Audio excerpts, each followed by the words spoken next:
This week on Engage Richland, 2 of Richland County's everyday heroes receive honors for saving a man's life. Plus, with hurricane season well underway, it's important to stay prepared. Coming up, weather-wise tips on what to do before, during, and after a storm. Engage Richland starts right now.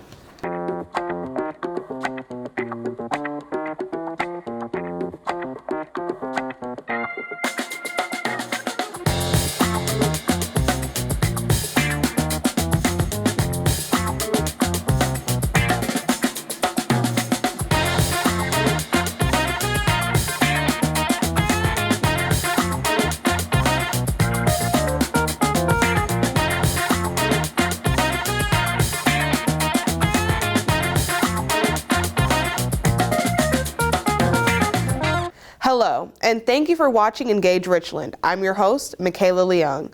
A simulated emergency highlighted Richland County's readiness to respond to an incident at the nuclear plant in neighboring Fairfield County. The training exercise also included other government agencies, school districts, and community organizations, and allowed federal officials to see how well local preparations measure up to federal standards. So on August 27th, Richland County Emergency Services was involved with a FEMA evaluated exercise, and it had to do with V.C. Summer Nuclear Power Plant. Every other year, the NRC, the Nuclear Regulatory Commission, requires our nuclear power plants around the country to hold a graded exercise. So on that date, we actually had a full-scale emergency operations centers operation going on here with all the different responders. The first responders being Columbia Fire, Columbia Police, Richland County Sheriff's Department, EMS, and of course emergency management here within emergency services. And we also have some outside organizations like the Red Cross and Salvation Army and some other state agencies. The Emergency Services Department is the county's mission control when it comes to planning for and responding to emergencies of all kinds, including weather. When storms threaten, the department is responsible for activating and running the Emergency Operations Center, coordinating the participation of other county departments and community partners. Richland County was not impacted by Hurricane Dorian as it moved along the South Carolina coast this week, but the Emergency Services Department played an active role in responding to the storm. ESD's emergency planners and meteorologists monitored the storm for potential effects to the area, and ESD's Emergency Medical Services Division and the Columbia Richland Fire Department assisted with evacuations from the coast. A time-lapse video shot September 6 from the County Administration Building at 2020 Hampton Street captures video of cloudy skies and scattered rain showers as Hurricane Dorian moved up the South Carolina coast. For a recap of the storm, we turn to Richland County Emergency Planner and Chief Meteorologist Ken O'Quinn. It took nearly 2 weeks before Tropical Storm Dorian formed out in the Atlantic to reach the South Carolina coastal areas. We've been tracking this for a long time. The storm formed well out into the Atlantic, became a tropical storm crossing into the Caribbean Sea. Once it got past Puerto Rico, it became a Category 3 hurricane, and then one of the most intense hurricanes in the Atlantic Basin, topping out with winds of 185 miles per hour over the northern Bahamas. From there, the storm turned, affected the South Carolina coastal areas with a lot of wind and pounding rains, but fortunately on that track, Richland County was spared the worst of any incidents across the area. We ended up with some rain and some wind, but nothing of significant issues for Richland County. With the end of hurricane season still months away, it's important to stay alert and review your family's emergency plans. For more on storm preparations, we hear from emergency planner Ben Marisites with WeatherWise.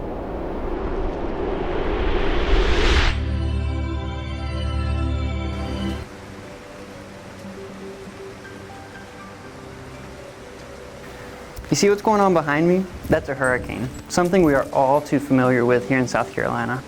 Hurricanes are, hold on, let's get out of here and try to find some calmer weather.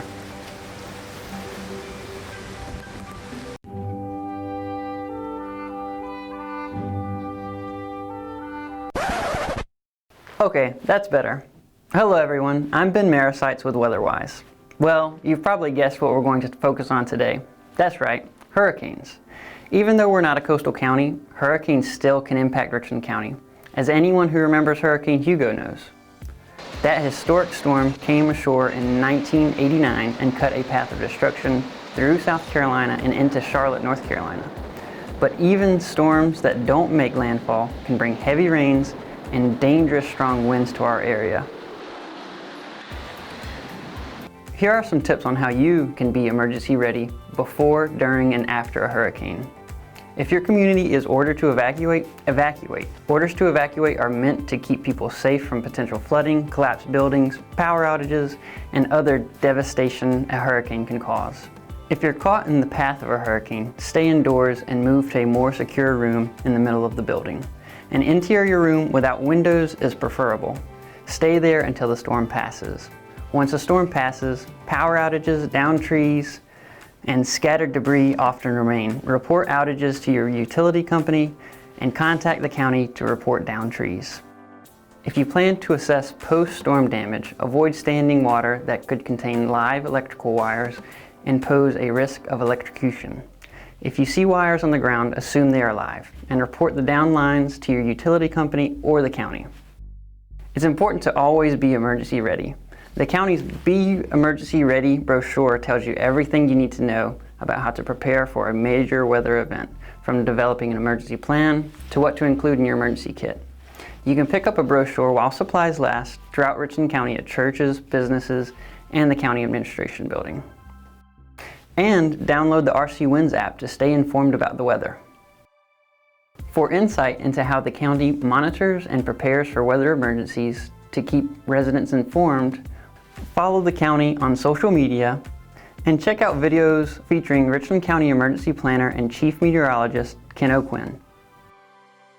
So remember, Richland County, stay safe and be emergency ready. For WeatherWise, I'm Ben Marisites. Download the RC Winds app or visit rcwinds.com to stay up to date on real-time and historic weather data collected from locations throughout Richland County.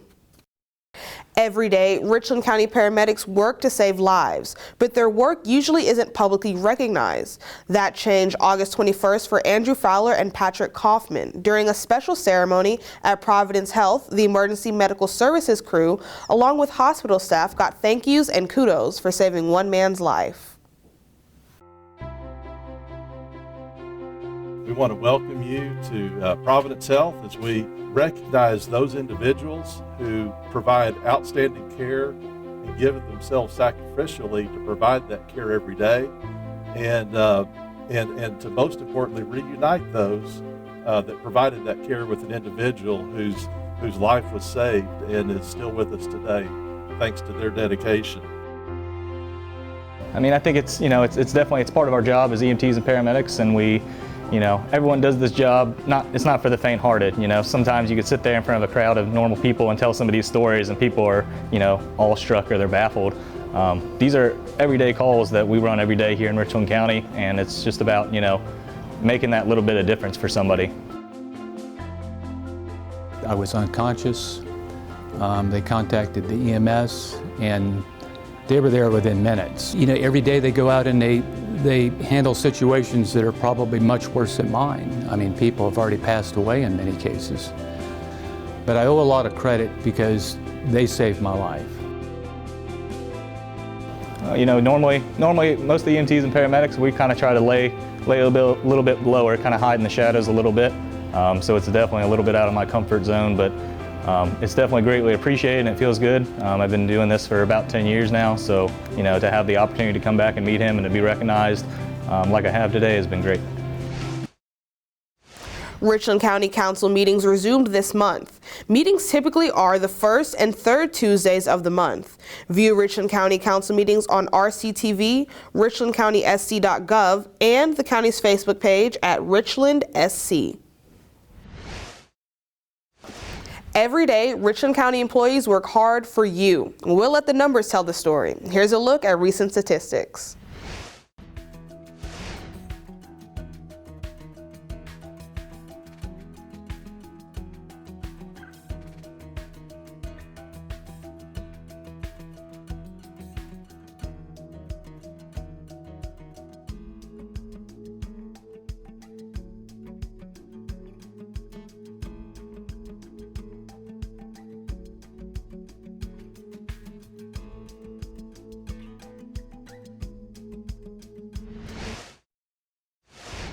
To stay up to date on Richland County programs, services, and events, follow us on social media.